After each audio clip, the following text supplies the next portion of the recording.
নমস্কার, আমি জ্যোতিষ সম্রাট রতনশ্রী বাস্তু সম্বন্ধে দুই একটা কথা বলব।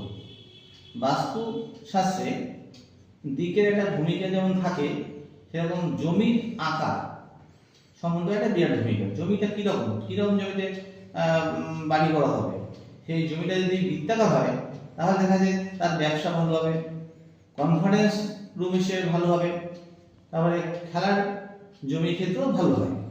কিন্তু এই ধরনের জমি বাস্তু হলে আন্ডারস্ট্যান্ডিংয়ে একটু প্রবলেম আসে, আর ব্যক্তি সর্বদাই টাকার পিছনে ছুটতে থাকে। তাই এই সেদিকে নজর রেখে আপনাকে বাস্তু নির্বাচন করতে হবে। যেমন আয়তাকার জমি, সেক্ষেত্রে বাস্তু ভালো হয় বাড়ির।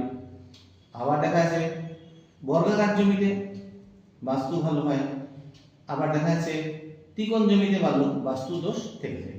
এরকম বাস্তু জমি নির্বাচনের ক্ষেত্রে একটা বিরাট ভূমিকা। কোন আকারের জমি সেই দিকে নজর রেখে জমি কেনা উচিত এবং সেইভাবে বাড়ি বানানো উচিত। নমস্কার।